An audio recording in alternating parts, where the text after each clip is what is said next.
자, 오늘은 형태 스케치에 대해서 공부를 해보도록 하겠습니다.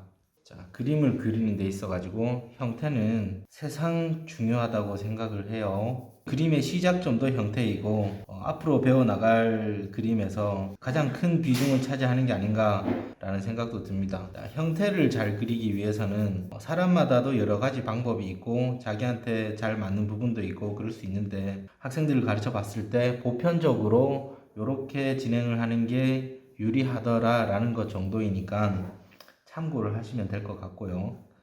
자, 일단 형태를 잘 그리기 위한 가장 핵심적인 방법은 별표, 단순화에서 세밀하게 진행을 하는 겁니다. 나중에 시범을 통해서 보여주겠지만 이 단순화의 과정은 어떤 도형으로 단순화를 할 수도 있고 아니면 실루엣을 단순하게 먼저 그린 다음에 세밀하게 진행이 될 수도 있겠죠. 그런데 이 단순화는 어떤 부분의 역할이냐면은 화지에 들어가는 크기와 기울기, 비례 정도라고 볼 수 있어요. 만약에 형태 스케치를 하는데 1시간이 걸린다면 크기, 기울기, 비례를 그려나가는데 5분 안에 정해지는 것들이죠. 근데 이게 틀리면 아무리 많은 시간을 들여가지고 세밀하게 스케치를 한다고 해도 전체 그림이 틀리게 되는 겁니다. 5분 안에 할 수 있지만 수정이 용이하게끔 세밀한 것들을 빼고 단순하게 크기, 위치, 기울기, 비례를 스케치를 해주는 겁니다. 처음에 연습을 할 때는 처음부터 너무 어려운 복잡한 형태를 연습을 한다기보다 우리가 이 앞전에 배웠던 기본 도형을 배웠죠. 이 기본 도형의 형태에 입각한 형태들을 먼저 연습을 하는 게 도움이 많이 돼요. 육면체나 원기둥 형상을 가진 형태로 연습을 하다 보면은 사물을 입체적으로 보는 연습이 잘 돼요. 그래서 이런 것들 위주로 연습을 해줬으면 좋겠고, 그림을 완성하는 데 있어서는 형태뿐만이 아니라 사물의 재질감 표현이라든지 묘사 기법이라든지 가진 사물의 빛의 관계라든지 어떤 톤의 정도라든지 이런 것들이 있지만 그림 시작부터 완성까지 전부를 다 설명하기보다 이번에 형태에서 좀 더 심도 있게 다루는 이유는 앞서 말했듯이 형태가 세상 중요하기 때문에 그래요. 형태를 그려나가는 방법에 대해서 몇 가지 정도 예를 같이 보면서 알아보도록 해요. 자, 우선 벽돌 자료를 가지고 왔는데요. 벽돌은 육면체하고 똑같죠? 벽돌을 그린다 하면은 이런 식으로 배워나가게 될 겁니다. 가지고 온 자료가 사진이죠. 실물이 아니라. 자, 사진으로 먼저 연습을 하는 게 좋아요. 왜냐하면 처음부터 실물이 있으면은 사물을 관찰하는 데 있어서 한 지점을 정확하게 반복해서 바라보는 게 힘들기 때문에 처음에는 사진을 가지고 객관적으로 똑같이 그릴 수 있는 능력이 있어야 됩니다. 그게 익숙해졌다 하면은 나중에 실물을 보고 구조를 파악해서 각도를 바꿔가면서 자유자재로 그려낼 수가 있겠죠. 자, 그런데 처음부터 그렇게 하면은 틀릴 경우가 많으니까 일단 관찰하는 눈의 연습을 더 많이 한 다음에 좀 점진적으로 어려워지는 단계를 연습을 하면 좋을 것 같습니다. 여기에서 어떤 사물이건 본다라는 의미에 대해서 생각을 한번 해봐야 돼요. 자, 스케치의 핵심이 단순화해서 세밀하게 간다라고 얘기를 했죠. 그러면 사물을 볼 때 보는 관점이 달라져야 됩니다. 스케치를 처음 시작할 때에 보는 것들은 이 벽돌을 그리더라도 벽돌에 이렇게 깨져 있는 디테일한 부분이라든지 아니면 외곽 형태 내에 있는 안쪽에 구멍이 파져 있는 거라든지 이런 걸 보는 게 아니겠죠. 벽돌이 가진 두께와 넓이와 길이, 그리고 얘가 놓여진 어떤 기울기, 이런 걸 봐야겠죠. 그리고 나서 그 외곽의 어떤 비례감이 맞다, 기울기가 맞다, 크기가 내가 원하는 크기와 내가 원하는 위치에 그려졌다. 그러면은 이 실루엣 안쪽의 형태를 다시 봐주는 겁니다. 처음에 이 본다라는 거는 세밀함을 본다라는 게 아니고 비례감을 잘 본다라는 거예요. 사물을 그릴 때, 특히 사진을 보고 그릴 때 이런 게 있는데 계측법이 있고 목측법이 있어요. 자, 말 그대로 계측법은 측정해서 그린다라는 거고 목측법은 눈목이니까 눈으로 보고 그린다라는 거죠. 저는 추천하는 거는 이 목측법을 추천을 해요.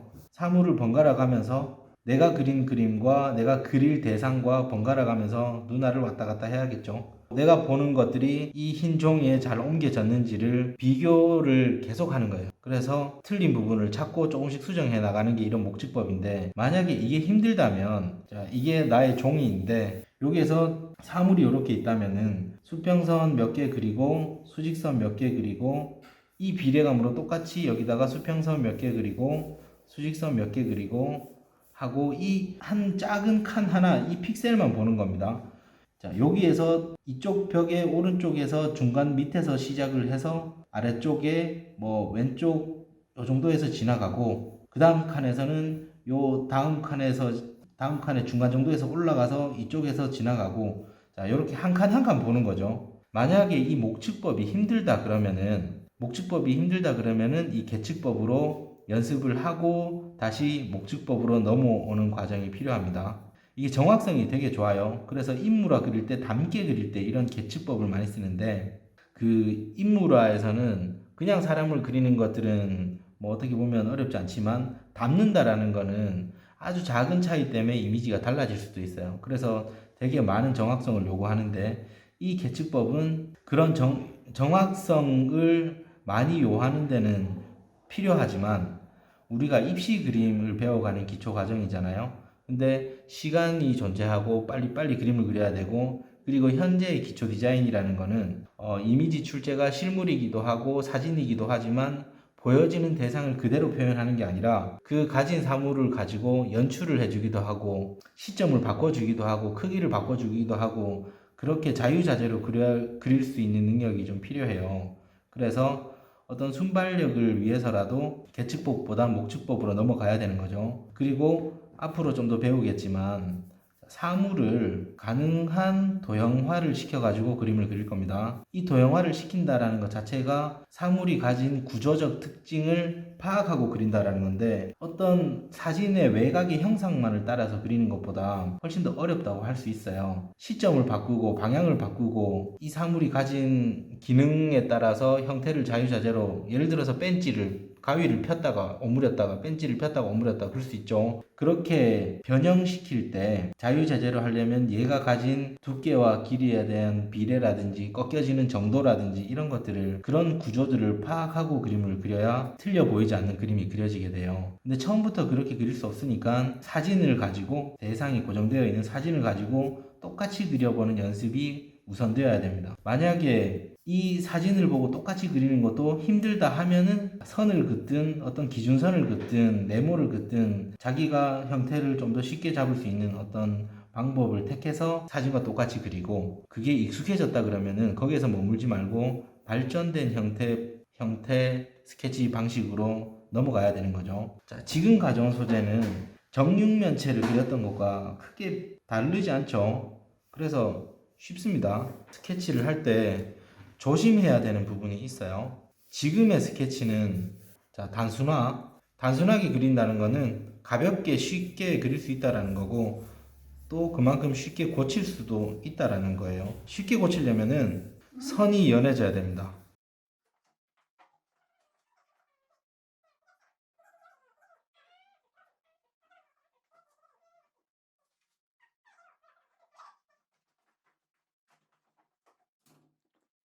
자, 학생들이 많이 하는 실수가 처음부터 이 가이드선을 먼저 그리는데 언제든지 지워도 종이에 자국이 생기거나 무리가 가지 않을 만큼 연하게 그려야 되거든요. 근데 학생들이 처음부터 너무 진하게 정확한지 안 정확한지도 모르는 선을 가지고 처음부터 너무 진하게 그린다라는 것 자주 하는 실수 중에 하나이고요. 그 다음에 두 번째는 우리가 털선이라고 얘기를 하는데 선을 시작하는 지점과 끝나는 지점을 보고 쑥 그어줘야 되는데 이거를 끊어서 가는 경우가 있어요. 이렇게 되게 비효율적인 선 사용 방법이죠. 생각보다 많습니다. 이게 끝나는 지점이 애매하다 그러면 학생들이 보면 선을 그을 때 저긴가 이렇게 긋다 여긴가 이렇게 긋다 저긴가 이렇게 긋다가 확신이 없으니까 계속 긋는 거예요. 이거를 그래서 마치 한 대 뜩 맞으면 땡 하고 흔들리는 잔상이 생기는 것처럼 스케치가 어렴풋이 맞아 보이긴 하지만 잔상이 너무 많아가지고 이 스케치의 두께만 1cm씩 이렇게 되는 거죠. 그러면은 이 안에서 정확한 선을 찾는 게 쉽지가 않아요. 그래서 연하게 그리는데 내가 시작하는 지점과 끝나는 지점이 모르겠으면 점을 찍어 두는 것도 좋아요. 저 같은 경우는 이렇게 점을 찍어 두거든요. 그래서 쟤를 보고 가는 겁니다. 선을 이렇게. 그리고 틀려도 선이 너무 많아가지고 내가 뭘 틀렸는지도 모르면 안 되겠죠. 틀려도 지금 이렇게 그려놨을 때 필요한 거는 계속 선을 긋는 게 아니라 확인이죠. 자, 투시의 정도가 맞는지, 기울기의 정도가 맞는지, 이 사물이 가지는 두께와 길이의 비례가 맞는지, 그런 것들을 번갈아 가면서 눈알이 대상을 보고 내 그림을 보고 왔다 갔다 계속하면서 비교하는 겁니다. 계속. 그리고 틀린 지점을 찾아요. 이미지가 두꺼워졌다.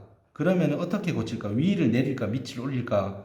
아니면은 옆 뒤쪽을 길게 할까? 이런 것들을 생각을 해주고 고쳐줘야 됩니다. 그런데 애매하니까 계속 긋는 행위, 이런 것들은 조심해야 돼요. 선이 하나가 중요한 거는 뭐 단 하나 이럴 필요는 없는데, 선이 내가 알아볼 수 있는 정도의 이 정도가 있는 게 중요한 거는 어떻게 고칠지에 대한 계획을 하기 위한 것들이에요. 그리고 보니까 벽돌이 옆면과 윗면을 봤을 때 약간 약간 도톰한 벽돌인 것 같아요. 그럼 윗면을 좀 더 넓게 해줄까? 옆면을 좀 더 낮게 해줄까? 그런 고민을 하게 되겠죠. 간편하게 아랫면을 살짝만 올려주면은 수정이 쉽게 될 것 같아요. 이렇게 수정을 하고 나서 다시 보는 거죠. 그리고 처음부터 이런 외곽에 있는 이런 것들 자세하게 보지도 말고 자세하게 그리지도 말아야 돼요. 이게 틀리면은 안쪽에 거는 다 틀려지게 되니까. 자, 요번에는 길이를 좀 더 길게 하는 게 좋을 것 같은데 약간만.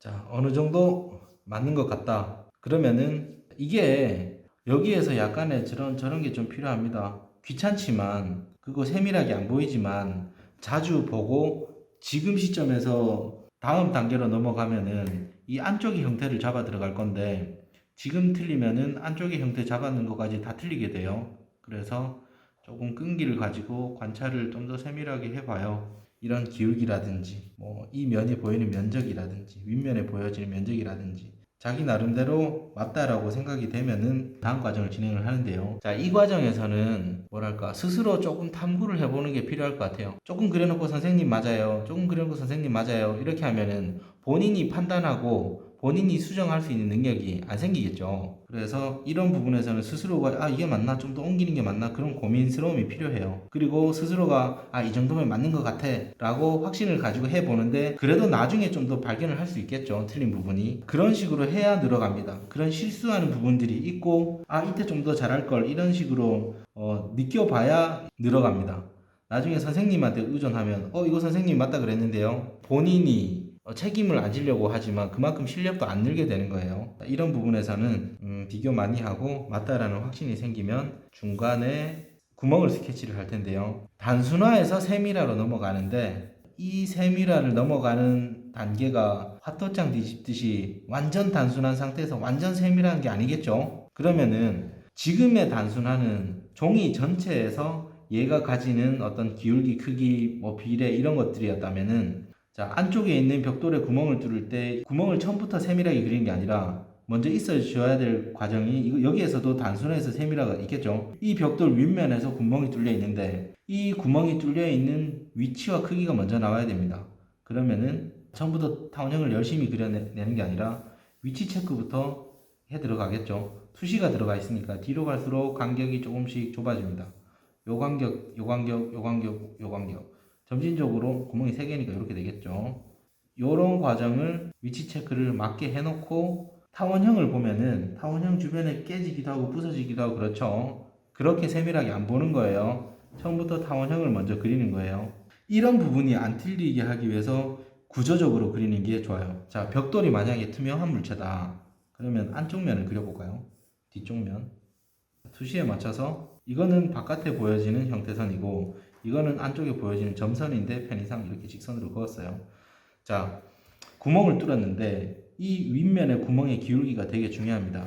가령 원기둥을 우리가 이렇게 그렸다고 치면은 원기둥이 앞쪽에 하나가 딱 서 있고 원기둥이 얘 뒤에도 하나 서 있고, 자, 바닥에 서 있으니까 원기둥의 윗면에 기울기가 수평이겠죠. 수평 뒤에 작은 원기둥이 하나가 더 서 있고, 근데 벽돌은 여기에 틀이 씌워진 게 벽돌이죠. 이렇게 투명한 물체인 것처럼 볼 줄 알면 구조적으로 해석을 할 수 있으면은 안쪽에 있는 구멍에 대한 어떤 표현이 쉽게 그릴 수가 있어요. 학생들이 이 위에 타원형의 어떤 선적인 형태만 보고 그린다면은 이 위치 체크를 한 다음에 타원형을 이런 식으로 그리는 학생이 있어요. 이렇게. 어떤 애들은 기울기 축을 이 기울기 축에 맞춰서 이렇게 그리는 학생이 있어요.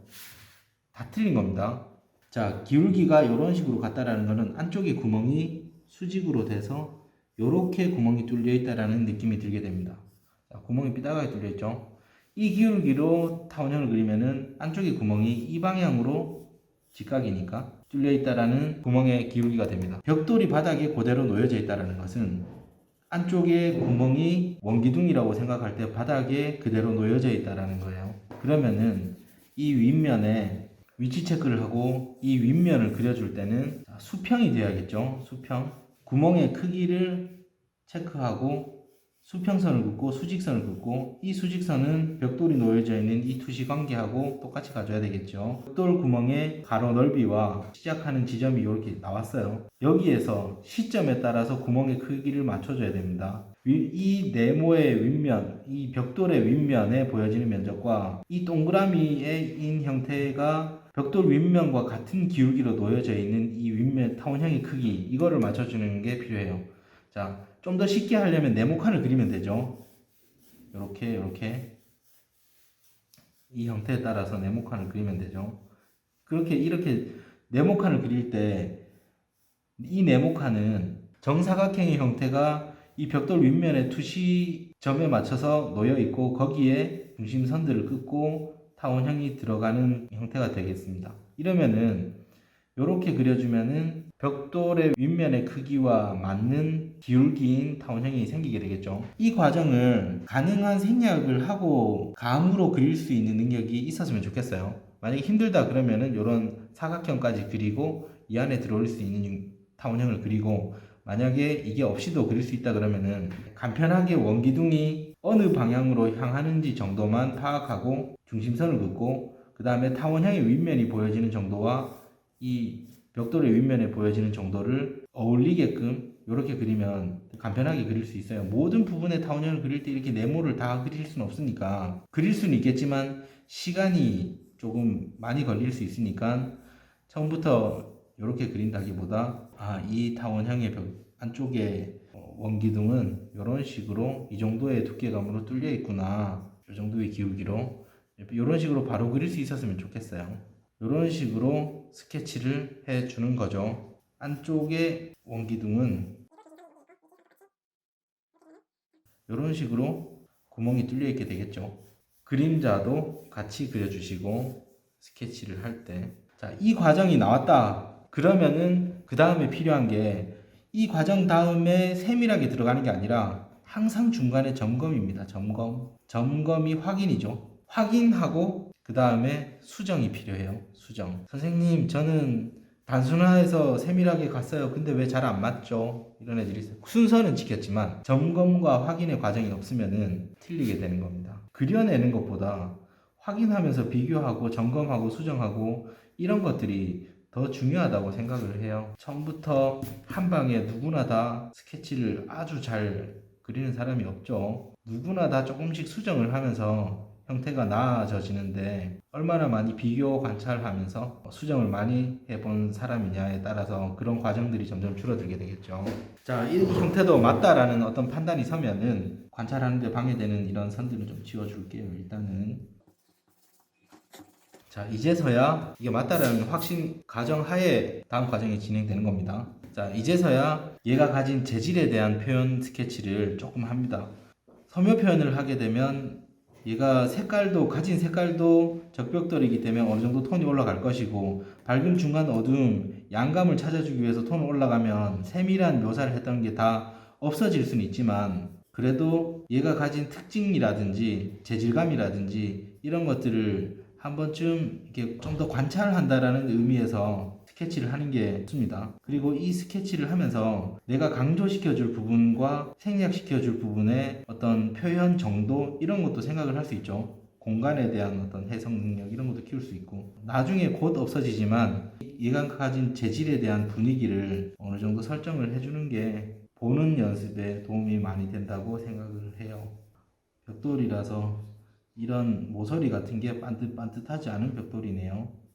처음에 잡았던 처음에 스케치했던 가이드선보다는 약간 톤이 좀 진하죠. 형태가 잘 보이고, 그리고 형태가 변화하는 지점에 슬쩍슬쩍 선의 강도를 조금씩 강조시켜 주는 겁니다.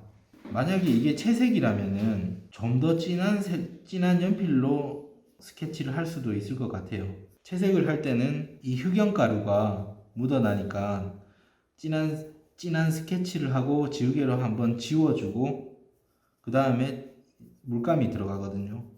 그렇게 되면은 얘가 자국을 보고 채색을 하게 되는데, 그래서 채색을 할 때는 좀 더 진한 스케치로 들어가도 되고, 소묘를 할 때는 외곽 부분을 너무 진하게 하면은 마치 예리하게 가위로 오려놓은 듯한 느낌이 들 수 있으니까 소묘로 표현할 때는 외곽을 너무 진하게 표현을 안 하는 게 좋을 것 같습니다. 자, 이 모서리 부분, 모퉁이 부분들이 많이 이제 훼손됐네요. 그 부분이 얘가 가진 특징일 수도 있겠죠. 네, 뒷부분은 많은 표현이 보이더라도 의도적으로 생략을 해주는 게 좋을 것 같고요. 우리가 스케치 연습을 할 때 빛이 오는 방향을 만약에 어둠 안쪽이다 그러면 스케치도 생략해 주는 거예요. 어둠의 역할은 단단하게 어둡게 꾸역꾸역 이렇게 톤이 채워져서 어둠의 역할을 해주는 게 어둠의 역할인데, 이 어둠 안쪽에서 잘 보인다 그래서 너무 많은 표현을 하면 어둠이 선명하게 보인다라는 건 어둠 같지 않은 느낌이 드는 거예요. 그래서 스케치를 할 때 어두운 부분은 이렇게 빗금 같은 것들을 축축축축 써가지고 여기는 어두운 부분이야 라고 스케치에서도 인식되게 그려준다면 채색을 할 때 이게 나중에 다 지워지는 선이더라도 그림을 그릴 때 인지를 하고 그리게 됩니다. 이런 어두운 부분도 삐끔으로 스케치에서 밝음, 중간, 어둠까지 다 이렇게 할 필요는 없어요. 그냥 어두운 부분의 부위에 대한 어떤 영역, 그런 걸 표시해주는 의미 정도면 되겠죠.